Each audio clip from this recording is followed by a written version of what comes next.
Everybody for making it out this afternoon. My name is Kraig Kinchen, and I co-chair the committee at Citizen 7 on personal growth and education.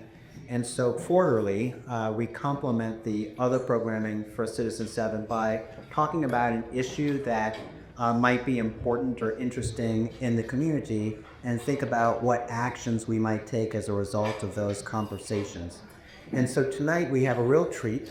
We have two people to talk about a topic that I think is very important, which is how do we engage with one another in a manner that promotes understanding and civil discourse. So Chris Lowery, former commissioner of the Commission for Higher Education in Indiana, and Scott Fadness, the mayor of Fishers, are panelists, and Marlon Webb is going to be our moderator. So without further ado, I'll hand this over.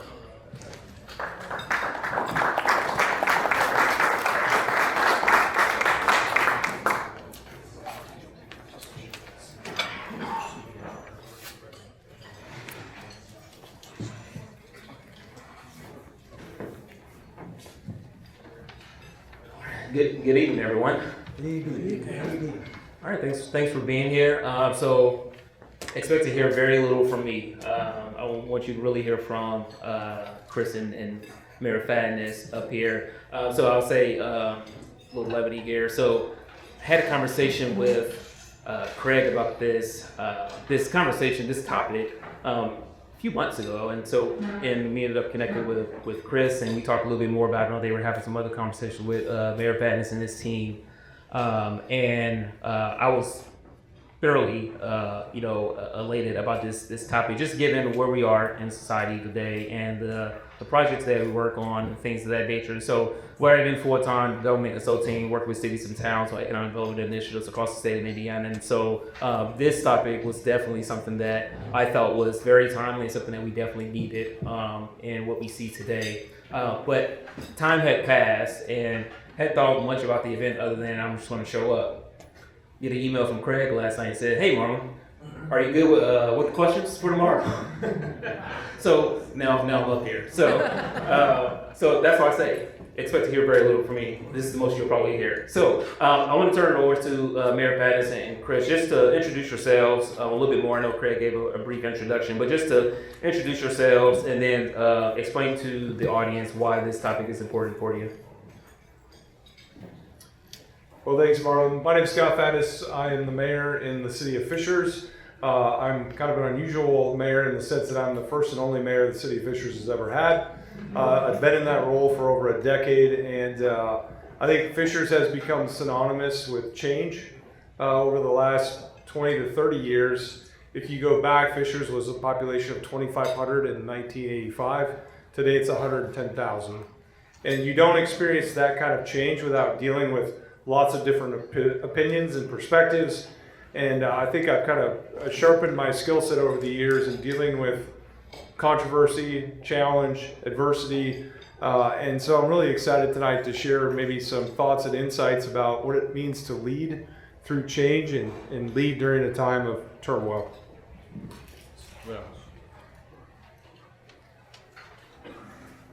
Okay, here we go. First of all, thank you to Citizen 7 for sponsoring this. It's just a wonderful group of folks who do this.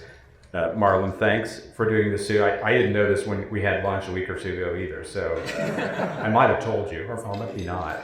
And Mayor, it's great to be on the panel here with you tonight. My last role, I think it was mentioned earlier by Kraig, I was Commissioner for Higher Education here in Indiana, overseeing the public education schools in our state, the 7, helping with strategy, the budget, those types of things. It constitutes by about 10% of the budget in Indiana every year of your tax dollars. So we were trying to spend those wisely. And then before then, developed and then led workforce for Ivy Tech Community College, and then to have a history and industry also with publicly traded Hillenbrand, was publicly traded Hillenbrand down in Batesville. As my 92-year-old mother would say, he's still trying to figure out what he wants to do when he grows up. But my interest in being here is that the frame of our civil society, the fabric of our civil society has been a concern of mine for a long time. Some of you have been friends for many years, and others perhaps new. And I don't think that's a surprise to especially some of you.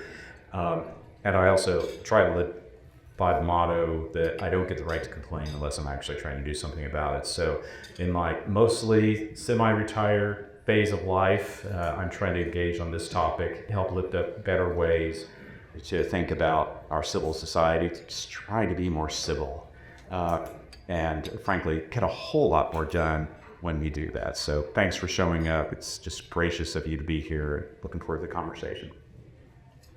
So clearly these two have a background where there's a ton of disagreement, and we know that regardless of what we do, I don't get everyone to agree with us. But let's take it back, and maybe to something personal, could be professional. Who taught you both how to disagree while still respecting that individual? Well, I think it would have to be my parents. My parents were hardworking people. My mom was a social worker and a Democrat, and my dad was a farmer and a conservative. And politics just wasn't relevant in our home, but the dignity of every individual was. And so there was a humility that they taught me about connecting with individuals on a personal level and treating everyone with dignity and respect. And then from there, you can eventually talk about perhaps some differences. I think we've got that order mixed up today, but it was definitely grounded in my family values, I think, at an early age. Yeah, I would lean first on my family. My father, who's been deceased now 8 years, I've shared this with other folks. I was never spanked as a child, never yelled at as a child, didn't have curfew. Probably should have at times. But there were expectations that he set, and that he also just led by example. Truly, purely kind. I think he's probably the person who also taught me the difference between the words kind and nice, right? That there were times that he wasn't necessarily nice, but he was absolutely kind because he loved me to pieces, and my sisters also. But then also other folks along the way who just greatly influenced me. I was thinking of some of those folks today. My first job out of undergrad was to go work on Capitol Hill for about a year for Dan Quayle. And part of what attracted me to go work for him was, now get this is a crazy notion, right? He, considered probably the most conservative senator at the time in the US Senate, had authored a landmark piece of legislation, then known as the Job Training Partnership Act, which also spurred my interest in workforce for so many years. And he did so with a fellow who was at one time known as the Lion of the Senate, far left, Ted Kennedy. I was amazed by that. And, if you know Dan Quayle, he is that way. That is just him. And then the other person in the next role that I was able to have to led by example, and I know some of you knew Bob O'Rourke. I worked for him 3.5 years, something like that. I heard him raise his voice one time. And I also watched him, to a very young, probably arrogant staffer, take time to teach and explain a lot of things that were just really heartfelt and very thoughtful on his part. That's awesome. So, Mayor, you touched on this a little bit already, but curious if you can expound on it just a little bit, especially as you talked about how when you approach a conversation with individuals, obviously seeing them as the individual versus whatever the issue is that you're engaging in.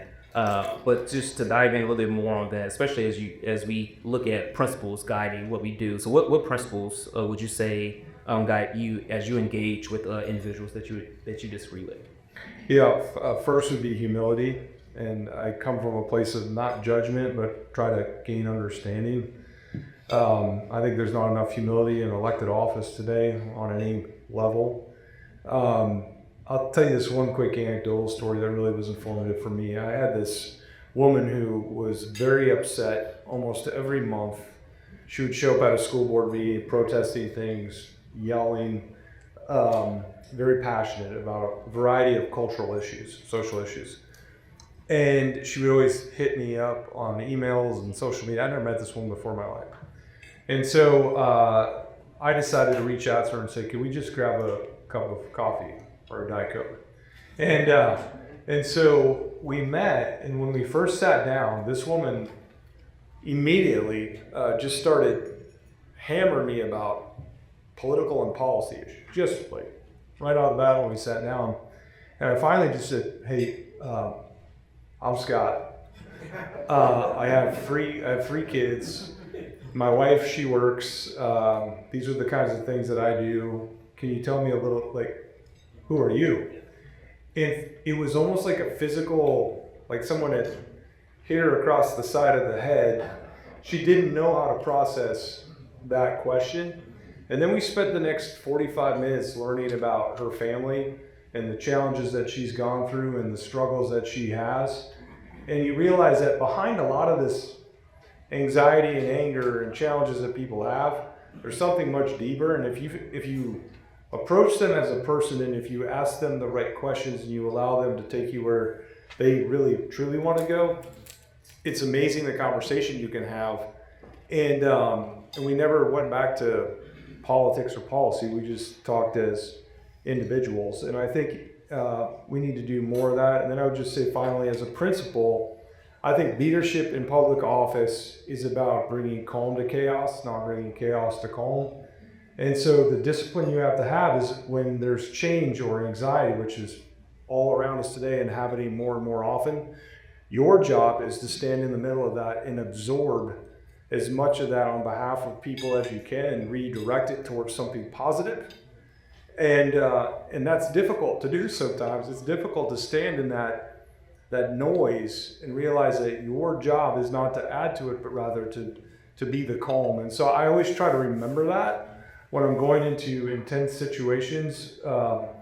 And never, at least to my knowledge, you would never have seen a social media post from me, a press release, a public statement that would be out attacking someone.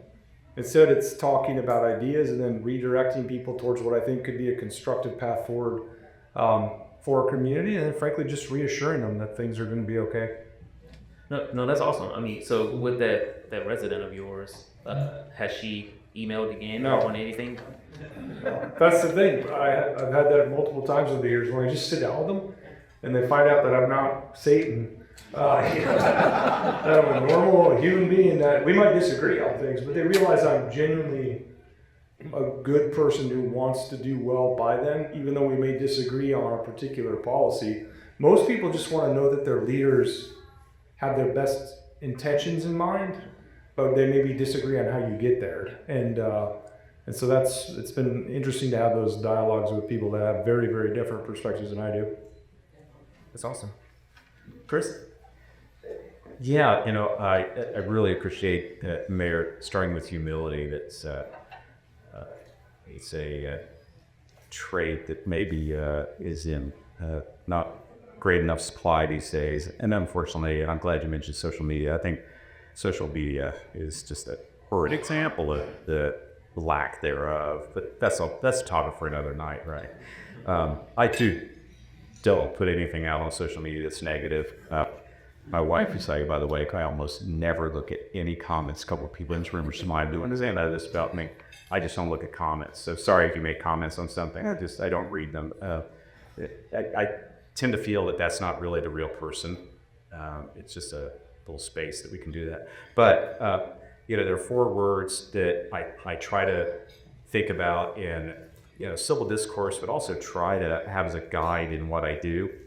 I would also quickly admit that I fumble the ball on these all the time. And we actually set a culture at the Commission for Higher Education around these words. We came to them together. I might admit that I kind of pushed some in to really get them to emphasize that they're honor, trust, grace, and gratitude. And I wish he was here tonight, our good friend, probably the many of you, Doug Wilson. I learned from Doug Wilson what honor means. It means to honor every person you come in contact with. It's the supplier, it's the customer, it's your boss, whomever that is. Trust. It's a rock that I've had for 25 years somebody gave to me, and it still sits on my desk at home. That, it's my job to earn trust every day, and I should enter a conversation, a relationship, just assuming I can trust you. Grace and gratitude, I'll give a high sign to Dan Elsner, again, probably a friend of many in this room. He and I get together periodically, and we were having lunch one day at his office and talking about how you start your day. And I said, well, Dan, I'm a nerd. I read these things and I do my yoga and this and that and the other. I said, so how do you start your day? He didn't skip a beat. And he said, oh, with grace and gratitude. Wow. Right? And his point, I never really try to paraphrase for him, but I will tonight. And to extend grace to everybody. And he and I had a faith-oriented conversation around that. My faith says I get abundant grace, and at the very least I can extend it. And gratitude is just so easy. It doesn't matter how much money I've got in my pocket, I can extend gratitude when it's heartfelt and meant, hopefully generously. Yeah, these are great principles. Obviously they're rooted in faith, rooted in scripture, and it's something that I feel like we all would like to take away and feel like we can just do. Like, can wrap this up, leave. We got it. This is how we can go about it. But like, let's be honest, like it's harder to do in practice. And so like, what helps guide you all and to keep these principles in mind as you're engaging in these difficult conversations with individuals? Well, you surround yourself with people that keep you grounded in the right things, whether that's your faith, go to church on Sunday, you listen to the sermons, and time and time again when I'm sitting there listening to them, it's reflecting the type of leadership that I aspire to, which is counter to the culture today. The culture today is very performative in leadership. It's a different model of leadership than what you hear in the stories in the gospel and things of that nature. And then honestly, I will tell you, my wife keeps me very grounded. One of the great things about my wife is she really does not care at all about my job. Doesn't take any interest in me getting mayor of Fishers, what she cares about is, am I a good dad? Am I a good husband? And I happen to have a job that's a little bit different, but that just doesn't come into it. And so what's really grounding for me is you can get all wrapped up in this political nonsense and this noise of political life, but when I go home, I'm judged on a very different metric, and that immediately, the minute I walk in the door, I realize that's just a job I do, and it helps put things in perspective. And my kids are the same way. They're not impressed by my job. They want you to be a good dad. And so when you surround yourself with all these people, I think it just really grounds you in the humility that's necessary to go back out there and take it up the chin from people left and right, and then have enough confidence still to go do the things that you believe are the right things for the people that you're serving. I subscribe to a sort of a theory. Arthur Brooks, who talked about this in one of his books, I believe a lot of things are actually complex and not complicated. For me, I discern those two words differently. Complicated tends to be that there's a formula to go figure this thing out. And I think really most of the big issues we tackle, and even some of the small issues, are actually complex. There's not just a simple mathematical formula, and that's coming from a guy who loves math. I try to address topics in conversation with that eye toward it, and that in complex situations, the data, sorry Aaron, may not exactly tell us what to go do, but they can inform us, right? And I loved an example the mayor gave of the woman who was kind of yelling from the rafters at everything that was taking place. And I was reminded of a situation right after I became commissioner 4.5 years ago. We had a pretty aggressive agenda we were taking to the state legislature and the governor, and knock on wood, it turned out pretty well because of help from a lot of friends who helped make it happen. And sort of knew what was going to happen during my first hearing in the Senate Appropriations Committee. A lot of friends in that, but I'm old, so we've been friends for a long time. And but I knew one senator was really tough, and she did not spare me that day. I was grilled on, mom, apple pie, and Chevrolet, right? And they're like, well, I'm just telling you, what I was presenting and talking about, y'all would love every bit of it, I swear to you. But she took me to task, and she was not friendly about it. She was very professional, she was very smart, and so forth. And yeah, I was a little like this walking back to the office, and quite honestly, some of the staff was even more so that way. I would just say directly offended. And some of them wanted to talk about it. I said, why don't we talk about that tomorrow? And we did. And I sort of let people voice their thoughts. And they said, what do you think? What should we do? Should we send something to all the appropriation members? Should we, put something out, et cetera, et cetera? And I said, no, I think what we ought to do is I should probably just call her after we're done talking here. Oh, okay. And Mayor, was so much like what you said. She is smart.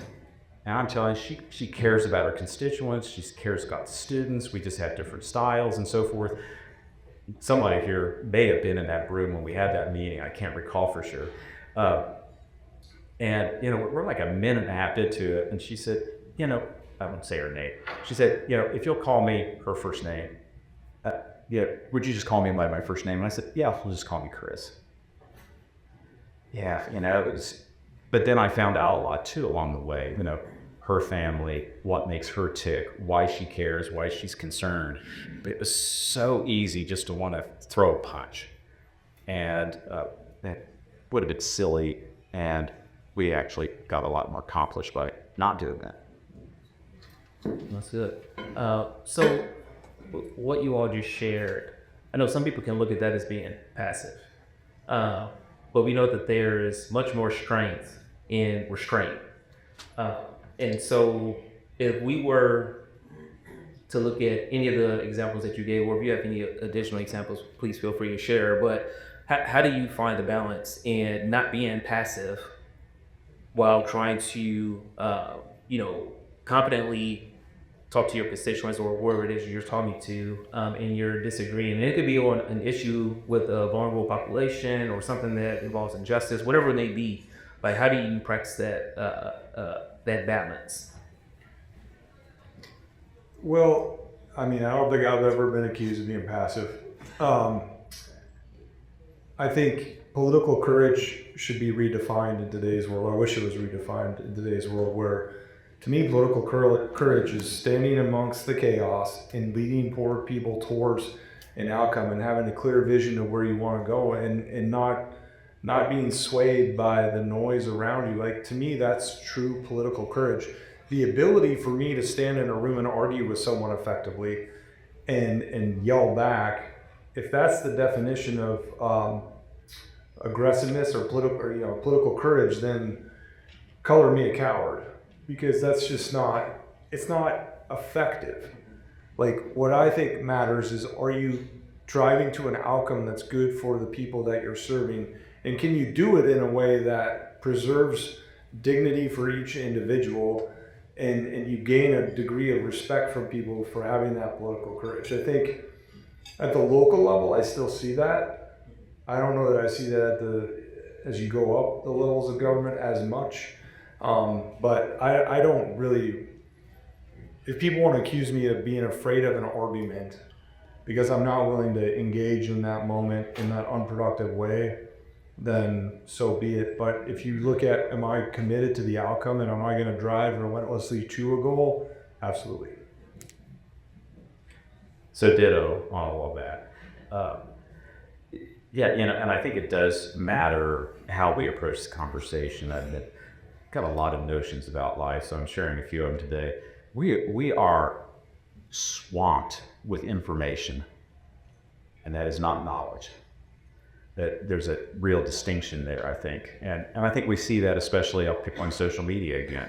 It's easy to just get some information, a data point. Sometimes it's not even right, but some single bit of information does not make me more knowledgeable. It makes me know a single point of information. And Fred's in this room. We had a bit of a conversation at a United Way board retreat this morning, and that topic came up in a couple table settings, and talking about the mission and so forth. And it's real easy to get sidetracked by those bits of information, which then make us want to go like this, which then somebody will say, yeah, but he's strong. Did you see him stand up to that? I'm like the mayor, I don't have time for that. But if somebody wants to dig into it and really understand the topic, let's do it. Yeah, let's understand why, as an example, we had a decline in college going for 10 years in this state. It wasn't one data point. It was complex. Imagine that. And then having a strategy around that. And I want us to talk at some point here about how we greet people into the room and at the table, because all of those voices can really, really matter when you're trying to do something big, like change a trajectory of something like the college going rate, or see that more kids are eligible for something like the 21st Century Scholars Program in Indiana, which they are now. Right, but it takes that clarity and the knowledge around what we're talking about with a clear strategy, but also having other people at the table. I know we're going to get around to that, Marlon. I think that's really a critical topic. Yeah, no, absolutely. So I'll ask one more question, and I'll open it up for the audience. That's okay? Yeah, and we'll have some group discussion talk. So probably can only handle maybe one or two questions. Okay. So, Chris, something you just said, and it's coming to get to the why. Like, why is it important that we engage with individuals that we don't agree with? Well, I'm going to try to make 3 points pretty succinctly here. And again, apologies to those of you who heard this before. I have never been the smartest person in the room, and I'm the least interesting person I know. I am 64 years old. I am so bored of me. Each one of you is just abundantly more interesting than me. I mean, I know that. I shook hands. I talked with at least half or 2/3 of you. You're fascinating to me. Let's have coffee. And I also try to go into it. There was a conversation I listened to recently. I think I sent it to a few of you in this room. Brookings Institution had back in June, a conversation with a Republican, a Democrat, and an independent U.S. Senator. It was wonderful. And as you might tell, it was timed right before the 4th of July. Love it. And one of the senators, they were talking about civil discourse and so forth, and I thought, gosh, man, you nailed it. The Constitution starts with we. Maybe you've memorized the rest. I haven't. But it starts with we. I think that's so compelling. And then I did a little reading on that, and who else has talked about we and so forth in our history. And so tying a couple of those things together, it's just much more fascinating to me, selfishly, to have more people in the room and at the table. So I alluded to this aggressive agenda we had that we did with a smile on our faces and hopefully well informed, at the commission and on behalf of higher ed and students in the state. And one of the things that we did was we pulled together, and some of this room were part of that. We pulled together something we began calling the Partnership Pentagon. And part of it was to get other people in the room and at the table, people from business, education, government, nonprofits, and philanthropy, because each one of those folks who represent that brings something different to the table. Pastor Webster and I might have had some experience around thinking about that during the pandemic and trying some crazy ideas that worked because we had people from those 5 areas in the room and at the table. And what we found is not everybody we invited into the room and at the table had always been at the table. And it was remarkable the kind of impact. This one piece of legislation to which I referred, it literally became a joke to me. It was the commission's high priority for expanding the 21st Century Scholarship Program, making sure every kid signed up because they're eligible, or if they're eligible, right? And by about mid-session, people in the hallways were coming up to me and going, so this thing with the 21st Century Scholars, I hear that's the Chamber's bill. And I went, yep, you're right. Chris, I hear this is the Indiana Latino Institute's bill. And I went, yes, it is. Have you talked to Marlene? Right? You get the point. I hear this is fill in the blanks bill. That's right. It's the Urban League's bill. Yeah. One, it's just much more interesting. Two, you can be abundantly more successful. And, if nothing else, we celebrated the 250 of the Declaration this year. That's cool. I really like that. I hope we all celebrate in 2037 the 250 of the Constitution, because the words that puts into force. And I really do believe we start with we, and we'll really start to address a lot of the frame we see of our civil society, civil discourse, and it ought to be a guidepost to us. Well, simply put, we had a flood the last couple of weeks, and we had our entire emergency management team together, police, fire, everyone. We thought we knocked it out of the park. As the chief said, we take care of everything, public works. Yeah, absolutely, everything's squared away, great plan, blah, blah, blah. So then Monday, I went out to talk to residents, just to go see how they were doing. 50 homes destroyed, and so I'm walking through there, and I'm so confident in our team's ability to address people's issues. I thought, okay, this is going to be no big deal. And I get out there, and I'm talking to one elderly couple whose home had been destroyed, and I said, well, is there anything else we could do? Confident that we had already taken care of all their issues. And they said, well, I don't know if anyone's thought of this, but we could really use some porta-johns out here. And I'm like, we spent hours pre-planning, planning for this emergency, thinking through everything, confident that we had everything sorted out. And something as simple as that we had not thought of. But to the people that were having the lived experience, it was very clear to them what they needed to have their problem solved. And once we made connection with the people that had the lived experience, now we can go get the resources, we can be effective. And so I think it's maybe an oversimplified metaphor, but it is an example of when you bring people who have lived experience and the insights that I will never have to the table, they can point you to the things that they need so much more quickly than all the academics in the world can, or any of the planners in the city government. And so that was one of those humbling moments. I mean, as funny as it sounds, I mean, we can definitely all learn from someone. It doesn't matter who it is and what their standing is. Okay, so I'm not gonna say much.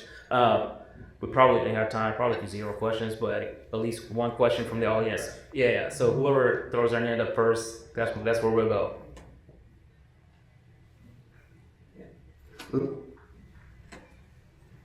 So I love this conversation. Grace, humility, really important. But in my faith, you're called to grace and truth. You talked about we in the Constitution, the second paragraph of the Declaration, we hold these truths to be self-evident. Could you both talk a little about grace, humility to what end? What's, because in each one of your examples, I was 100% Chris, it is a fact that college rates are declining, and therefore we have to be called to these things. And some of you may have seen recently President Obama was giving a talk where he pointed to a table, and he made the point that, we can talk about whether you like this table, is it too tall, is it too short, is it the wrong color? But when you start saying, well, that table's a lawnmower, that's a different conversation, And so y'all could talk a little bit about the civil, but the importance of truth and what we're working to with that. Yeah, look, I think it's critically important, truth, and frankly, at some point, we have to discern where do we disconnect. whether it's over the facts, the truthfulness of the facts. I was delighted to hear the mayor's story about the woman and having coffee, getting to know each other, and well, there you go. Or the state senator to whom I referred. That's great. But there are other people, I'll just be very direct, that at some point, because they're not interested in the fact that that is a table, or they're not interested in doing anything but screaming, at least in my instance, I would disengage.